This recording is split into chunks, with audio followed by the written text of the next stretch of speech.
Hello, everybody, and thank you for joining us for today's webinar, How to Speak TED, Conveying Ideas and Inspiring Action. My name is Jeff Murphy. I'm Associate Director in the BU Alumni Relations Office, as well as a proud alumnus of the BU Questrom School of Business. Today's webinar is sponsored by the BU Alumni Association and is offered to our 300,000 alumni around the globe. Throughout your career, the BU Alumni Association is committed to helping you define and achieve your professional goals. We aim to do this by providing alumni with access to a series of valuable online tools and social media communities. It's important that we get your opinion on how we're doing, so we very much look forward to receiving your feedback via a survey that will be emailed to you later today. For each and every one of you out there, please know that we do really value your opinion on this and every program we offer. Before I introduce today's speaker, some brief housekeeping notes. As you know by now, this webinar is being hosted on the Adobe Connect online meeting platform. If you experience any trouble at all with the audio or visual portions of this presentation, I'll ask that you please contact Adobe Connect directly. If you want to jot down this phone number, it's 1-800-422-3623. Today's presentation is being recorded and will soon be made available for on-demand viewing on the BU Alumni Association website, which you can find at www.bu.edu/alumni. Our speakers today are very eager to answer any questions that you have, and you're welcome to submit them throughout the presentation using the Q&A chat box you should see at the bottom of your screen below the slides. We hope to get to as many questions as we can during today's webinar. Now it's my pleasure to introduce our speakers for the day. Presenting from Philadelphia is BU School of Education alumnus John J. Brady.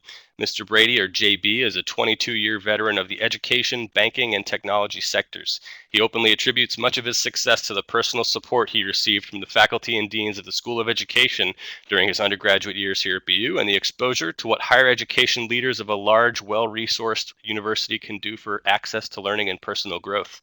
Mr. Brady's recent contributions include a lengthy tenure as executive director for numerous programs of the College Board and as chief operating officer of Higher Next Incorporated. He's a regular media commentator and speaker and is currently the founder and principal of Protem Partners, a national consultancy with offices in Philadelphia and Boston, offering performance coaching for executives, career transition coaching, and consulting to growth stage companies. He holds a Bachelor of Science degree in English Education and a Master of Education in Higher Education Administration, both from here at SED, and an MBA from the Olin Graduate School of Business at Babson College. Also joining us today as a special guest speaker is JB's husband and colleague at Protem Partners, Reverend Trent Williams.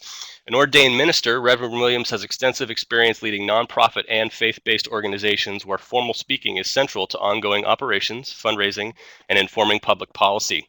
In a world where oratory is no longer standard curriculum in secondary or higher education, Reverend Williams advises senior executives, politicians, salespeople, development professionals, clergy, and performers on making distinctions between typical business presentations and formal speech. JB and Trent, thank you both for being here today. I really appreciate your time. I'll go ahead and get your slide deck up and running, and then the floor will be all yours. Excellent. And Jeff, just checking one last time, the audio is okay? Yep, I got you loud and clear. Excellent. Thank you so much. When I was a little boy, like ages 3, 4, 5, 6, my bedtime routine was always a bedtime story, but before and after the bedtime story, my parents would always say, go to sleep and tomorrow we'll have more fun. And if you think about how difficult it can be to get a child of that age to bed, maybe you've experienced this for yourself if you have little ones. The ritual and the routine was certainly very important, but so was the art of storytelling and the importance of something that was future focused. And if you're a child that is hopefully in a safe and healthy situation, at that age, really, tomorrow and fun are all there is to really think about. So it was a very reassuring place to be, but it's also something that I think about when I think about the work that we do with our executive clients and others around speech coaching and oratory. One of our alums, as most of you know, Dr. Martin Luther King, received his PhD from the School of Theology at Boston University in the mid-50s. And while this photo is not from the speech, his famous "I Have a Dream" speech, it's probably one of the most famous, probably on the list of 5 to 10, certainly, best speeches in Western civilization, at least of all time. And there are a number of reasons for that. And when I think about the way most speaking is done, the way most formal presentations are done, including keynotes and things that are hopefully spurring people onto action, I think, what would we do if someone like Dr. King had leveraged facts and figures in the same way that we do, using slide decks, the likes of which we're using today? It really wouldn't be very compelling. And everything that he does is meant to bring people from one place to another, a current state to a future state. And that's mostly done with voice. If you see old reels, you'll see that he doesn't really move around a whole heck of a lot. So that's really prereq for a couple of things I wanted to mention before we get into the depth of the content for today. Number one, we're going to start, normally we do this as a half to a full day workshop with clients. In this case, we're compressing sort of a high level of everything into a very small window. So we're going to cover some abstract concepts, and then we're going to show, or I should say play, some examples of the concepts that we're speaking about. It's kind of hard to talk about formal oratory without giving some classic recordings. That said, because of different streaming speeds and other things that you may be experiencing depending upon where you are and the robustness of your connection, we deliberately went rather low tech. And rather than streaming video, we're going to send the audio only to you with just sort of montage type images to still enable you to kind of be in the moment. The second reason we went low tech in that respect is because we really want you to focus on the way in which these speeches are structured, or at least the portions of the speeches that we cover are structured. So hopefully you'll be able to stay focused during those times, because that's where the application will hopefully connect a lot of dots for you. Finally, one of the recordings that we're going to be playing is a cinematic one, and just as an FYI, if you're in the workplace and you don't have earbuds in, or if there are little ones at home, during that particular clip, there are 2 points where adult words get used. I'll give a heads up when we get to that point. I just wanted to let you know so you could either just adjust your volume accordingly so that you're not embarrassed or find yourself in poor form. So here we're trying to talk about something that's a little bit different from the typical business presentation, which most of us have learned to do as efficiently as possible, and usually, like this one, involving visual aids. There's a reason why typically sermons, keynote speeches, and certainly TED Talks are limited to about 20 minutes. Generally, as much as human beings gravitate to storytelling, no matter how formal or businesslike the setting might be, it's really hard to hold people's attention for much longer than that. You start to lose them. And even if you've retained their attention for a longer period of time, if you've ever heard a really good keynote that goes on for up to an hour, there's an ebb and flow to it that's breaking it down into much smaller chunks, because there's only so much that the typical listener is going to be able to retain. And there's a lot of research behind that. It's not accidental that the TED Talk format, which I refer to as a secular sermon because the layout is so similar in so many ways, if you look at those that have rated the highest and get the most views, is structured in the way that it is. There's a clock running, both visually, there's the counter clock. If you've ever seen a camera angle of a person giving a TED Talk, there's a digital clock that counts down till the end of their time, but there's also visually a circle that is ever shrinking clockwise to remind the speaker in multiple ways of where they are in their time.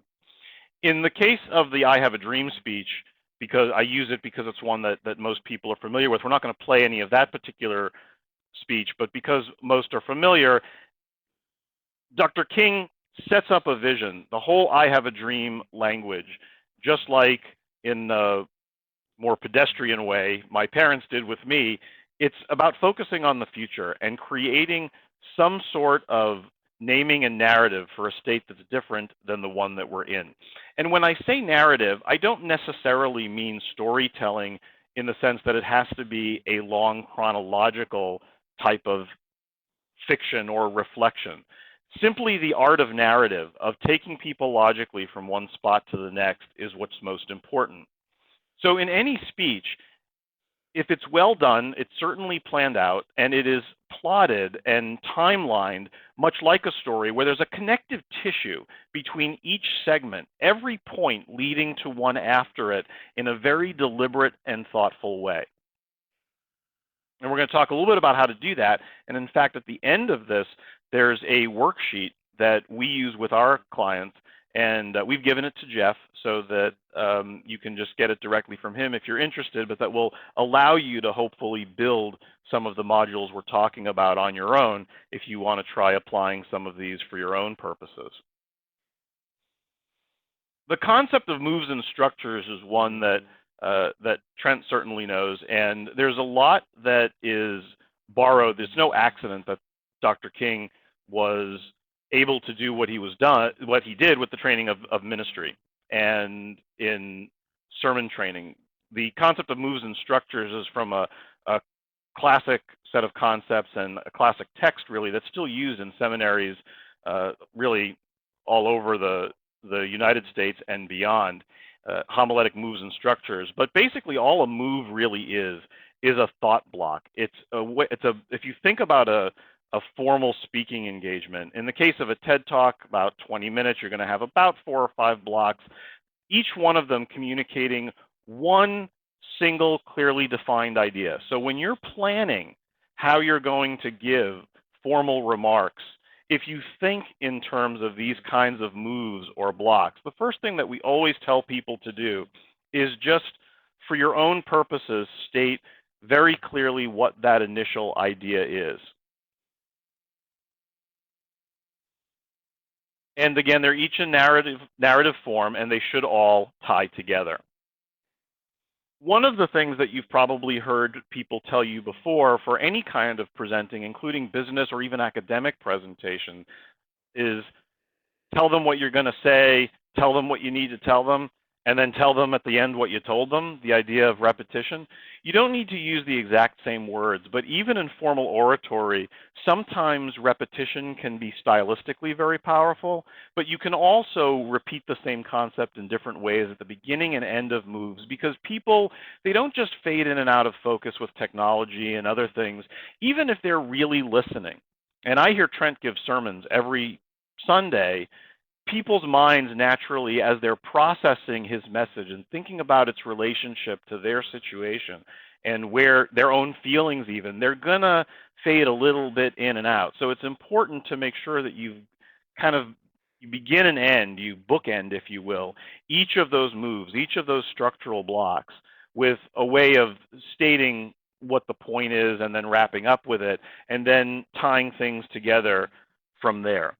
And as I mentioned earlier, not all TED Talks go a full 20 minutes. They can be very effective formal speaking engagements and oratory that are much, much shorter. There are some TED Talks that, believe it or not, are as short as 4 and 5 minutes long. Not uncommon to see some very effective and very popular versions that go anywhere from 7 to 10 minutes. And if you've tried any online learning recently, that's asynchronous. So unlike us joining together today, but platforms such as lynda.com, which is now owned by LinkedIn, and other platforms are starting to break down units into those 7 to 10 minute blocks because people can digest those fairly easily. But even in the example that I gave you, in part because I was a child and my attention span was only so long, the idea of even bookending whatever bedtime story I had with that expression, go to sleep and tomorrow we'll have more fun, it's a very, very simple stylistic way of accomplishing something. In that case, even with somebody who's still at a very early stage of development, cognitively and otherwise.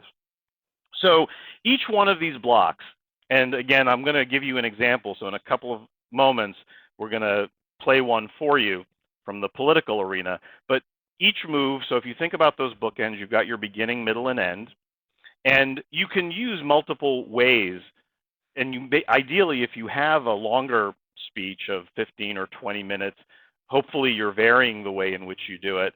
Whether you're using an illustration, an actual whether it's verbal imagery or an actual image. I know sometimes when Trent even does his sermons, he'll have a visual image sometimes that's changing periodically behind him, and sometimes stories. So you can try it either way, and it depends on what you're trying to achieve, what you're trying to accomplish. It's also important when you're trying to convey anything that regards either a large expense, major social change, where you're really asking people to move a greater distance, that you've anticipated some of the objections that are going to jump into people's minds because you don't have a dialogue, right? It's a one-way communication as opposed to a bidirectional one. So anticipatory thinking in your comments and your formal remarks can be very effective, and is certainly done in the I Have a Dream speech and in other famous historical speeches and texts. It doesn't always fit. Certainly if you have a shorter window of time, this is something that may not necessarily apply, but one of the things, if you're doing something that's longer, and again, something that's going to require a larger ask. For example, when we work with salespeople, even just when doing sales coaching, the people who tend to do more transactional sale work, there's one stylistic set of tools that they'll use. But when you get into complex sales or major sales, there's a lot more groundwork that they have to do, not so much in terms of speaking, but overall thinking in advance about the kinds of things that are going to be of concern to somebody because you've got a higher risk associated or a higher expenditure associated with it or something more complicated. And then again, stylistically, depending, certainly repetition of the same expression over and over again, which Dr. King used in I Have a Dream. He repeats that many times in the course of his speech, whether it's parallelism in terms of imagery, and while borrowed from mostly the African American church community, but other contexts as well, call and response can be very effective in certain environments as well. You'll see that in the athletic arena sometimes as well when they're in the huddle. So the first example that we have for you is Mario Cuomo. So this is over 30 years old at this point, and no particular political party affiliation. The reason we just happen to choose it both because of its length and the fact that it illustrates some of these points, I think, fairly cleanly. What I'd like you to do in this case, while you're listening to Cuomo's speech at the Democratic National Convention, is first think about those move blocks that I mentioned. What are the segments, if you had to lay them out, that in his speech, there's somewhere between 3 and 6 or maybe even 7, depending on how specifically you choose to break them down. Think about what those major just thought blocks are. They don't even need to be sentences, just sort of jot them down for your own purposes, because you want to start thinking before you prepare your own formal remarks. You want to get used to thinking in these smaller moves or segments. And if you'll just give me one moment to freshen it up. A shining city is perhaps all the president sees from the portico of the White House and the veranda of his ranch, where everyone seems to be doing well. But there's another city.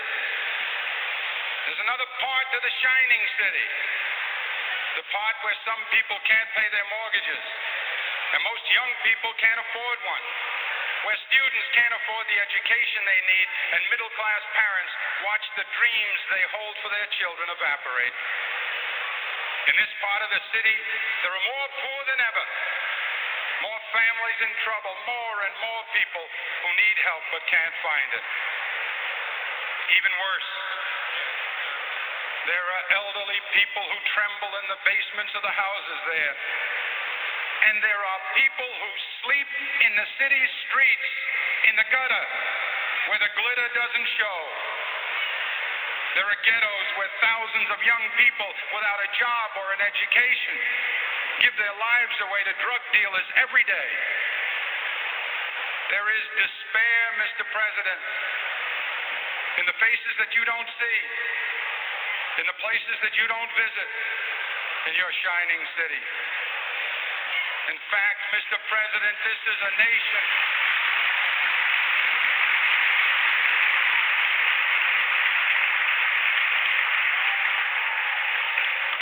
Mr. President, you ought to know that this nation is more a tale of two cities than it is just a shining city on a hill.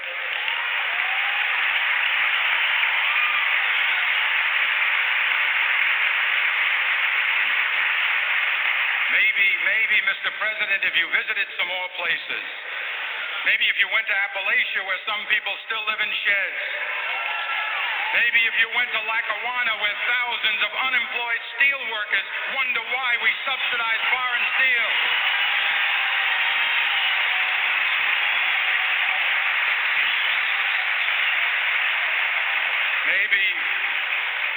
Maybe, Mr. President, if you stopped in at a shelter in Chicago and spoke to the homeless there. Maybe, Mr. President, if you asked a woman who had been denied the help she needed to feed her children because you said you needed the money for a tax break for a millionaire or for a missile we couldn't afford to use.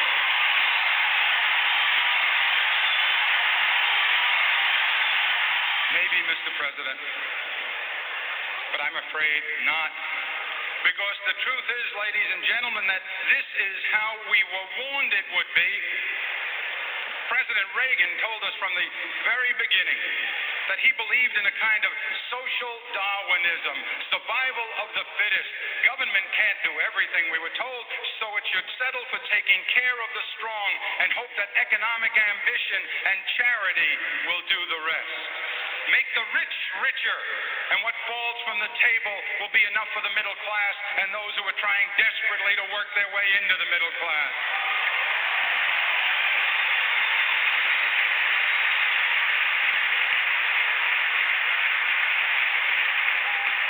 You know, the Republicans called it trickle down when Hoover tried it. Now they call it supply side, but it's the same shining city for those relative few who are lucky enough to live in its good neighborhoods. But for the people who are excluded, for the people who are locked out, all they can do is stare from a distance at that city's glimmering towers. The Republicans believe that the wagon train will not make it to the frontier unless some of the old, some of the young, some of the weak are left behind by the side of the trail. The strong, they tell us, will inherit the land. We Democrats believe in something else. We Democrats believe that we can make it all the way with the whole family intact, and we have more than once.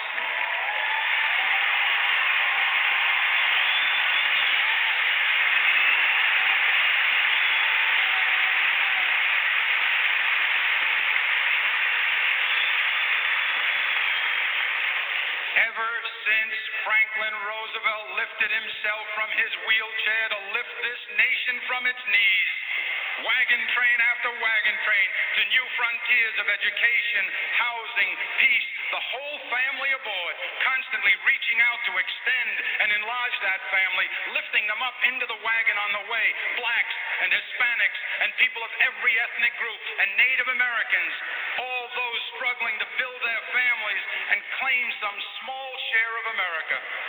We Democrats must unite. We Democrats must unite so that the entire nation can unite, because surely the Republicans won't bring this country together. Their policies divide the nation into the lucky and the left out, into the royalty and the rabble. The Republicans are willing to treat that division as victory. They would cut this nation in half into those temporarily better off and those worse off than before, and they would call that division recovery. Now, Democrats believe we must be the family of America, recognizing that at the heart of the matter we are bound one to another, that the problems of a retired school teacher in Duluth are our problems, that the future of the child in Buffalo is our future, that the struggle of a disabled man in Boston to survive and live decently is our struggle, that the hunger of a woman in Little Rock is our hunger, that the failure anywhere to provide what reasonably we might to avoid pain is our failure.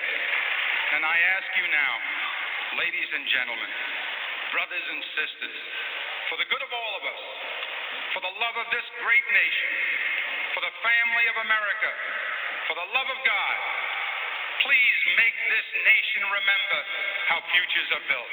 Thank you and God bless.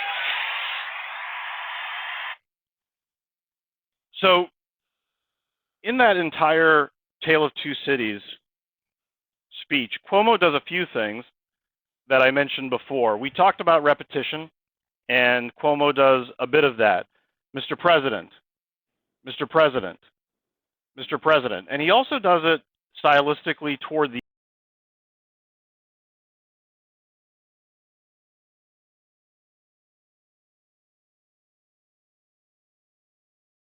question that I posited at the beginning. If you think about those larger thought blocks, and if you think about his Mr. President, in each one of these, you can see how he structures it. And that was edited. That was actually a much longer speech.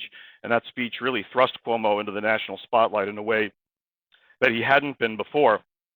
But the shining on a hill imagery, which at first is actually a biblical reference, but it's also, he was borrowing from a speech that John F. Kennedy did in Boston in front of the State House in Massachusetts, where Kennedy had done something similar with the imagery of America and the shining city. But Mr. President, the shining city on a hill, not everyone is sharing. Mr. President, maybe if you went to more places in the country, you'd see a different reality. This is what we were warned, folks. This is what we were told would happen. We have a different vision. And it let me go back for a second, but it really hammers. And in this case, you can do a few more basic moves, but if you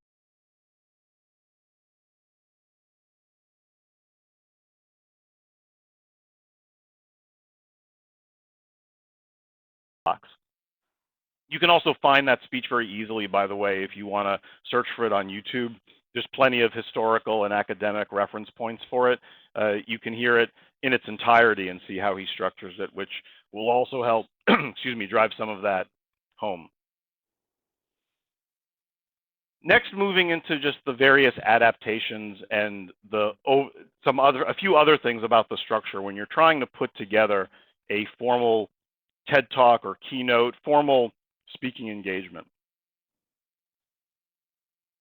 you can adapt to a whole number of settings. I mentioned earlier, it works in the pulpit from a preaching perspective. It works in athletic situations. It works in the huddle or the so-called locker room speech before and after the game. Certainly in the political arena, in the arts, cinematography, or on stage, live performance. Those can be very, very powerful structurally. And this is also a reference to a text that's used by a lot of folks studying for the clergy.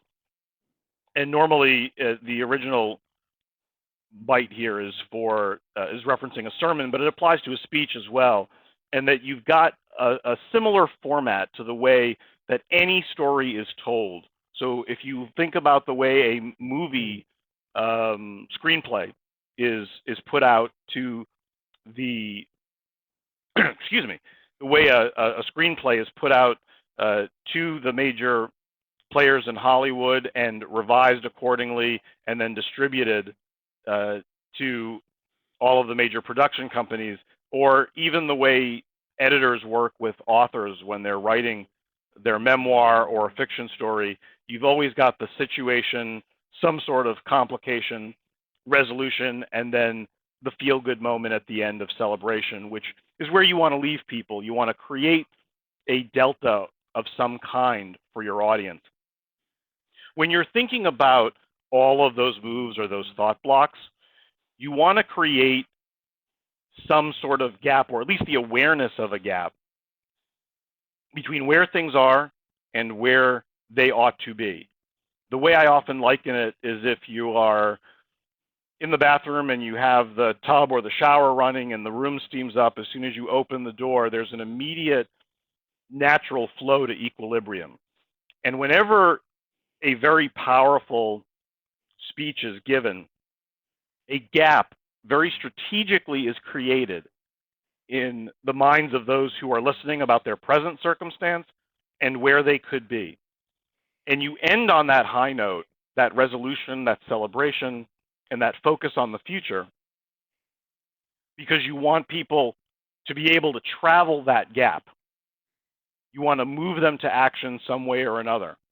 And this applies in a business context as well. If you're trying to get a big appropriation from the executive suite, the picture you paint might look a little different.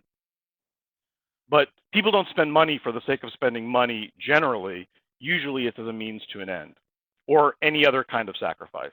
And the bigger the sacrifice, the bigger that gap, the bigger that delta needs to be. The next one is taken from Any Given Sunday, the Oliver Stone film. It's Al Pacino does, in so many of his films, usually some major monologue kind of moment, and Any Given Sunday was no different. And this, by the way, is the clip I had mentioned. If you're either in the work setting and you don't have earbuds in, you got the speakers going, or if you're at home and there's young people around, there are 2 points, once at about 40, 45-ish seconds in, and then again toward the end. This is a much shorter speech, by the way. This one is only about 4 minutes start to finish. So I think it also demonstrates that you can accomplish a lot in a very brief period of time. And this is one of the most popularly replayed clips on YouTube from just about any film. And just a moment to cue it up. I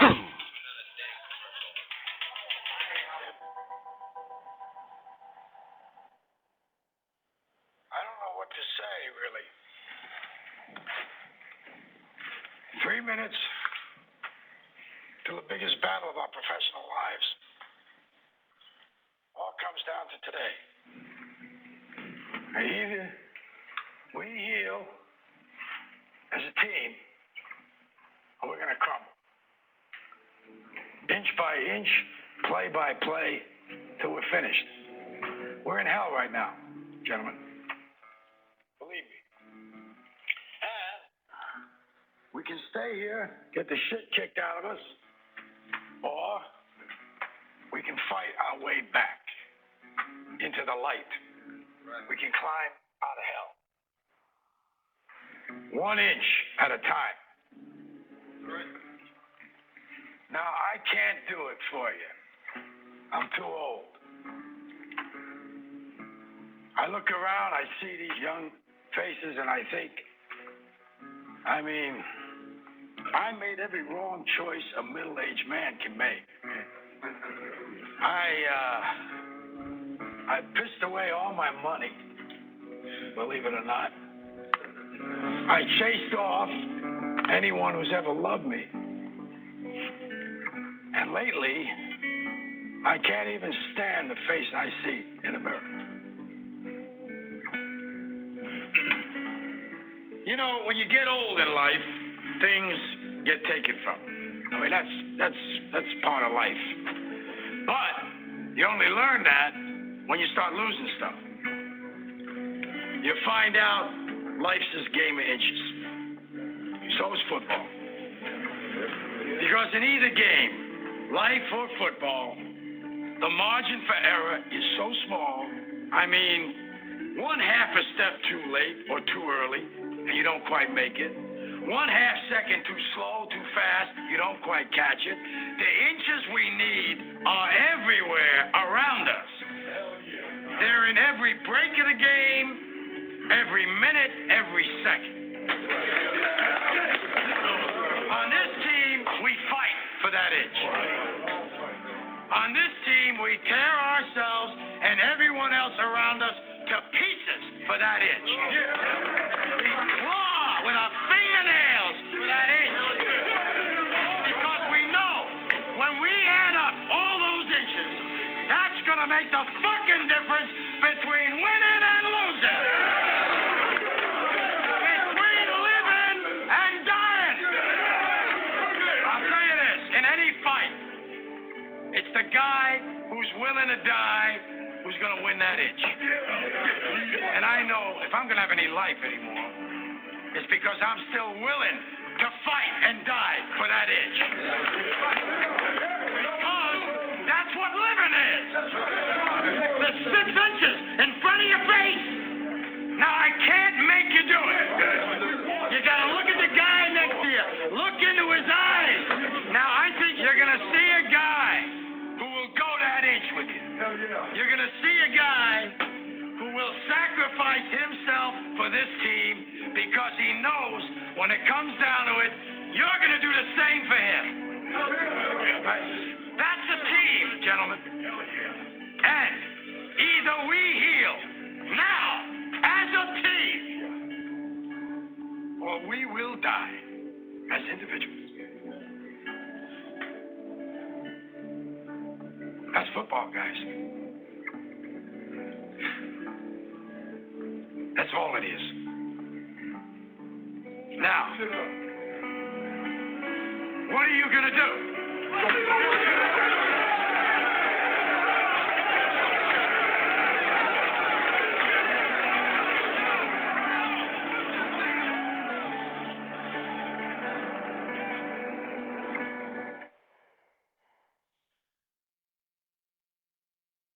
So, a great movie moment, Al Pacino doing one of the things that he likes to do and arguably does very well.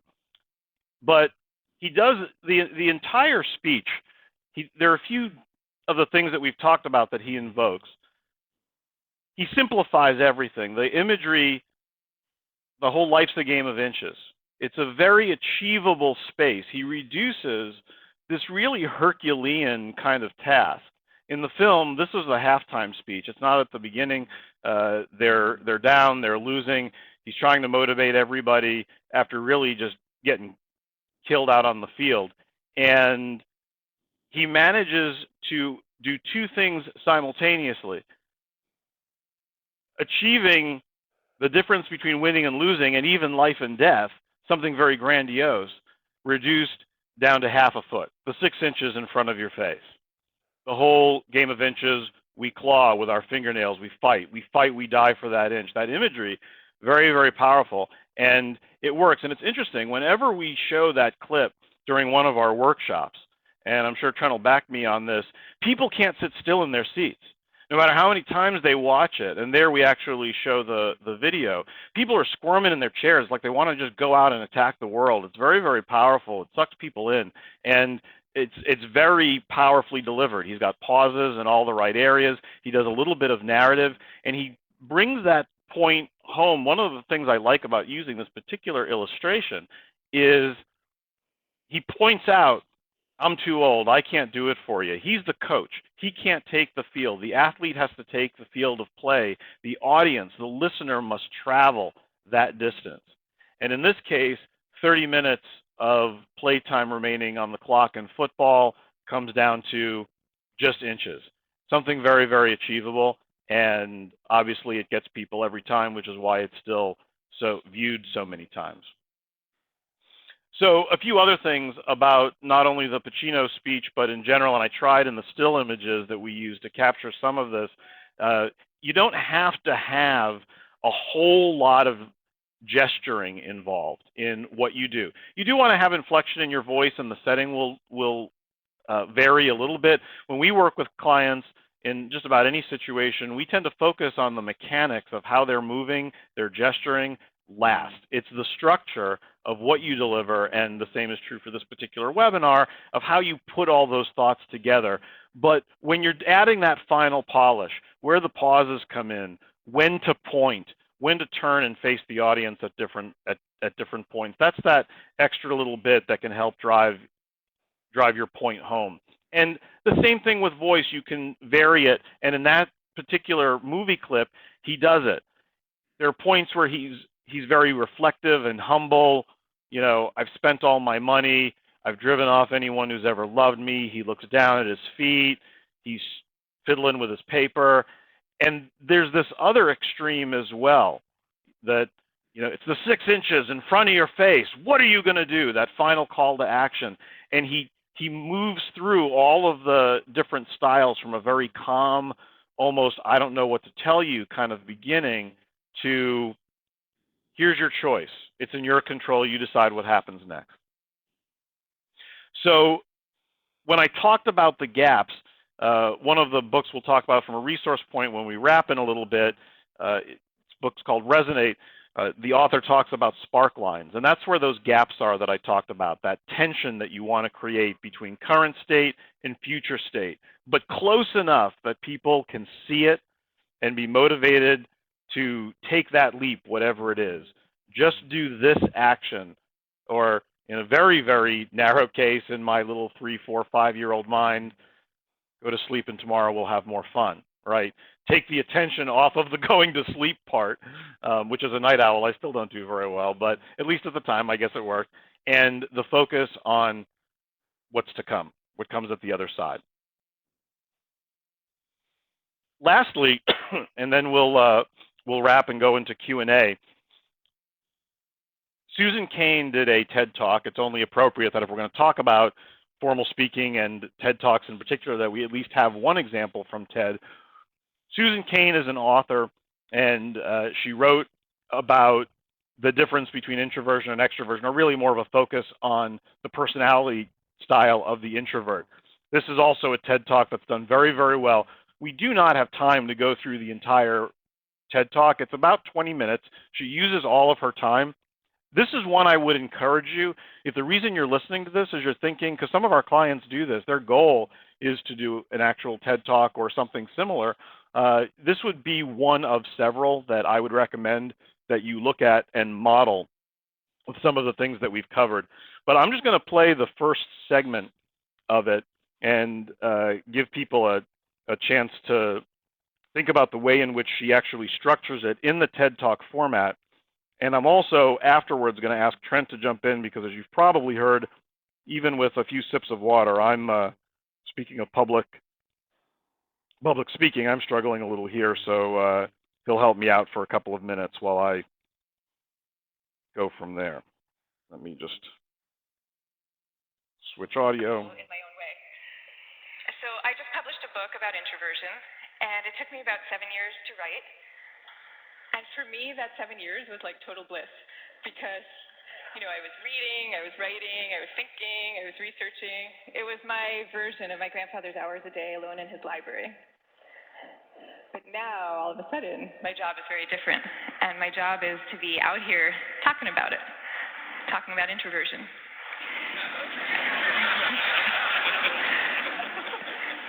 And that's a lot harder for me because as honored as I am to be here with all of you right now, this is not my natural milieu.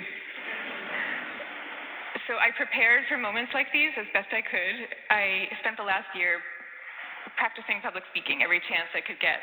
And I called this my year of speaking dangerously. And that actually helped a lot. But I'll tell you, what helps even more is my sense, my belief, my hope, that when it comes to our attitudes to introversion and to quiet and to solitude, we truly are poised on the brink of dramatic change. I mean, we are. And so I'm going to leave you now with 3 calls for action for those who share this vision. Number 1, stop the madness for constant group work. Just stop it. Thank you. And I want to be clear about what I'm saying because I deeply believe our offices should be encouraging casual, chatty, cafe-style types of interactions. You know, the kind where people come together and serendipitously have an exchange of ideas. That is great. That's great for introverts and it's great for extroverts. But we need much more privacy, much more freedom, much more autonomy at work. School, same thing. We need to be teaching kids to work together for sure. But we also need to be teaching them how to work on their own. This is especially important for extroverted children too. They need to work on their own because that is where deep thought comes from, in part. Okay, number 2, go to the wilderness. Be like Buddha. Have your own revelations. I'm not saying that we all have to now go off and build our own cabins in the woods and never talk to each other again. But I am saying that we could all stand to unplug and get inside our own heads a little more often. Number 3,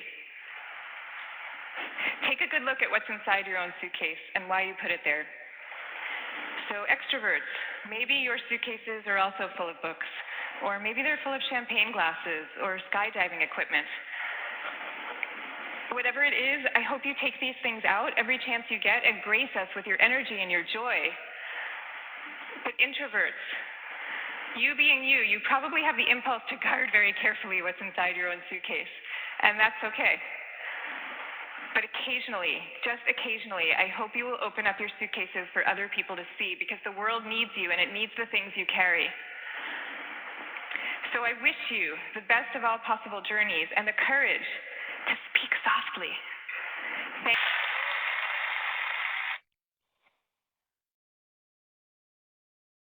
you. In Susan Cain's talk, when she does it, there's a segment where she initially tells a story about going to summer camp and how she had brought a whole bag of books with her, expecting to be able to have a lot of time to read, because that was the way she had grown up. People spent quality time together, but in more quiet, reflective thought. And she goes through that, a couple of funny stories about camp, and then brings people to the points that she wishes to make about introversion and the difference between introversion and extroversion. And Trent, I know I set you up incorrectly because of needing to jump ahead, but if you can rescue my voice here for about 2 minutes, I'd appreciate it, and I'll advance the slides for us.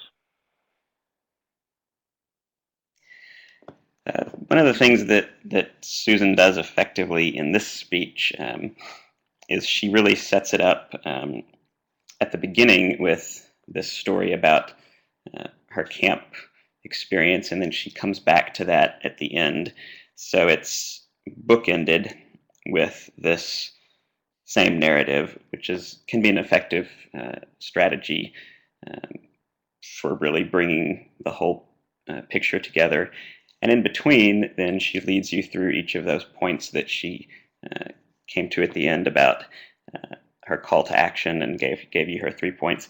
I think, generally speaking, it's better to express those in the body of your speech rather than giving them in that form that she does. That's more of a presentation style. So saying, here's my 3 points, rather than doing it that way, just say, as you're going through the speech, you go through each logical step along the way, tying it together in a narrative way. That's more memorable, actually, than just giving people a list of something. It's much more memorable if you put it in the context of narrative, because that's how human beings process things. We're storytellers. We're natural storytellers, so we remember things through narrative more effectively than through a lot of the formats that we've come to rely on, particularly in the business world, with lists and outlines and those sorts of things.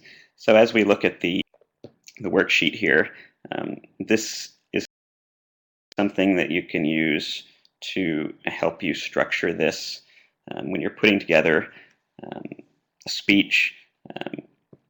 This will give you an outline of each of the narrative blocks that we talked about.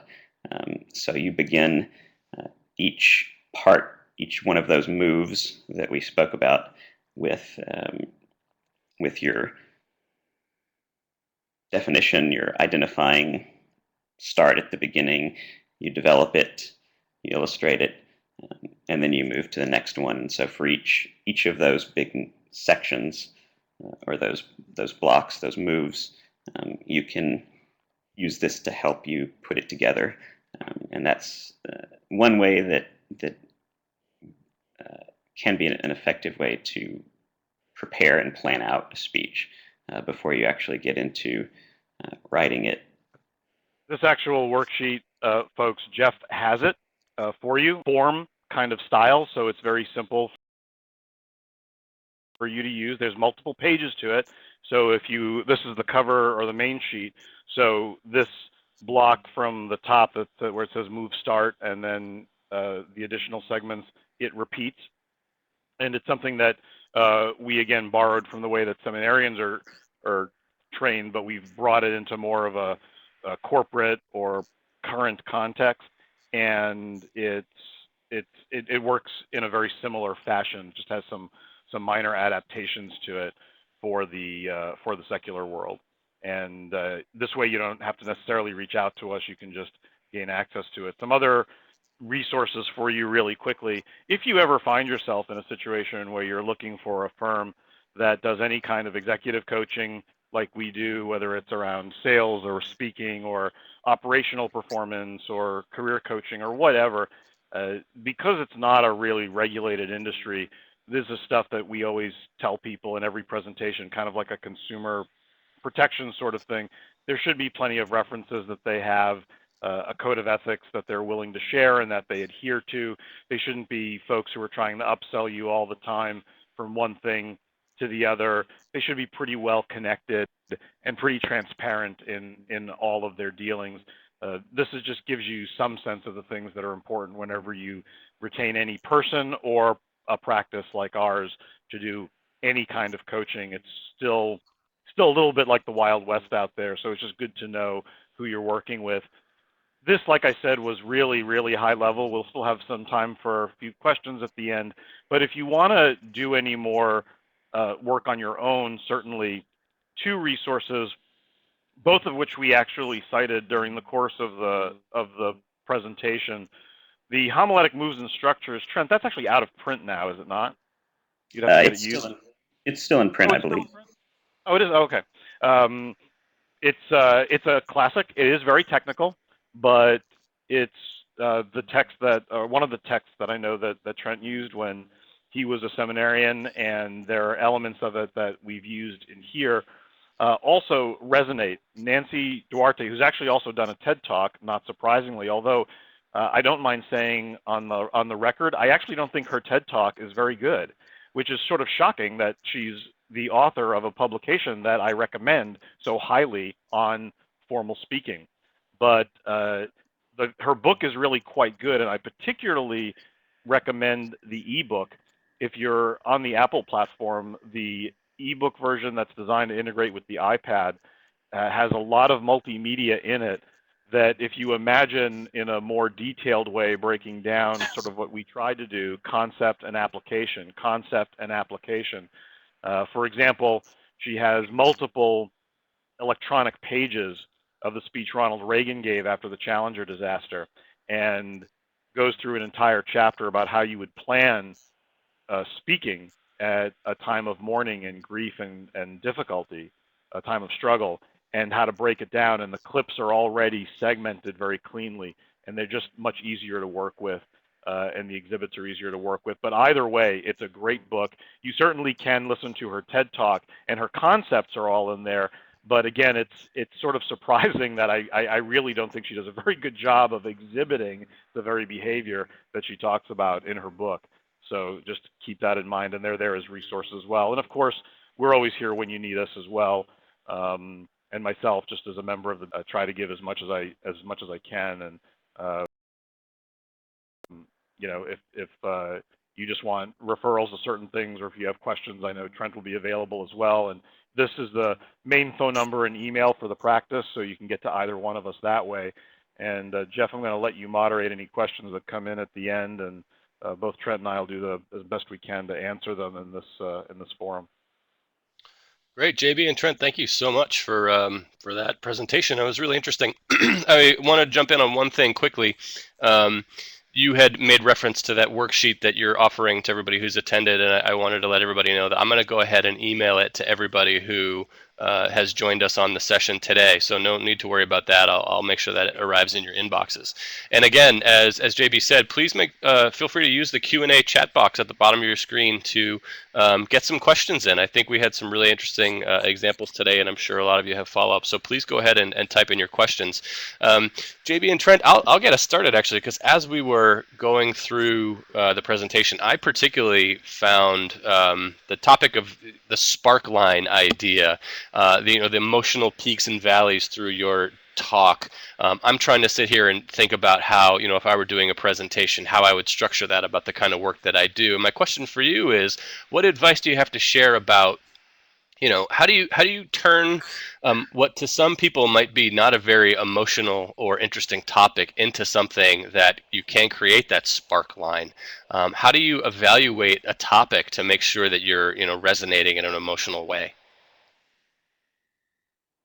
Trent, you want to take first stab? Sure. I always come back to narrative as the core basis, the foundation for this. Um, I think we as human beings are our narrative. That's how our minds work. We tell stories, and if you can ground whatever it is that you're presenting in a narrative form, even if it's not a story per se, but it functions like a story. That is, it has a plot. It has a beginning, middle, and end. Um, Through that, it naturally leads to um, those highs and lows, and you can use techniques to heighten those, pausing and the use of silence versus um, speaking can help highlight some of those moments. But it's sort of built into the very structure of how we tell stories. There's a build up, a tension. Um, there's the resolution of that, and then Modern documentaries also do this very well. If you think about the way the History Channel, for example, will do a documentary now on any particular topic where they dramatize it to some effect, even though they're conveying information. To the extent that you can do that with your voice and with words, that mhm, can certainly be very compelling. Part of the reason you're not getting a super concrete answer is it varies so much.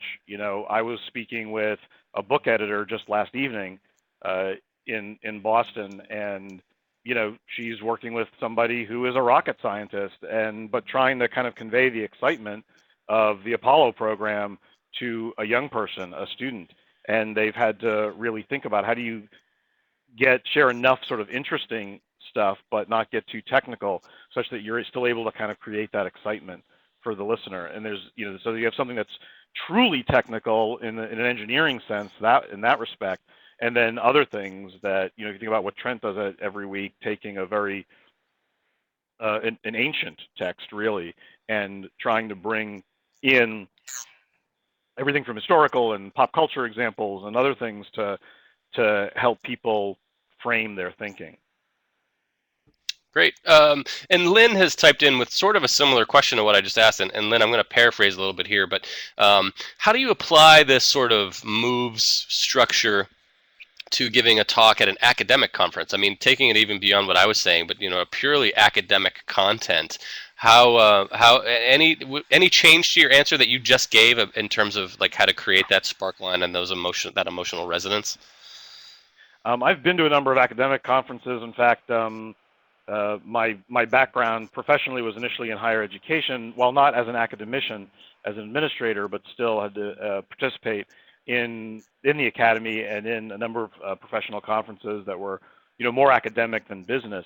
And even there, again, it's all situational, and I hate to give the answer, it depends, but even academics, while they're taking in a lot of information, there's a level of humor that within the culture of a particular discipline is always really appreciated, and there are ways to do that. There are ways to talk about the discovery around a bit of research, or when you had sort of a moment when you realized what the data was telling you, whether it was in the lab in a quantitative sense or a more qualitative sense in literary research. There are a lot of different ways that you can bring little elements of it in very quickly that just pepper throughout your presentation, that keep it alive and help keep people focused. And Trent, given in many ways church culture is an academic culture, certainly among the clergy, so you may have examples as well.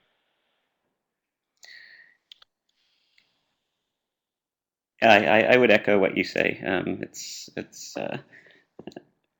It does vary, but the basic underlying structure, if you can find ways to build anticipation, um, that's really the key. People, if there's a way to help create some sort of suspense so that they're waiting what the answer is, what the resolution is.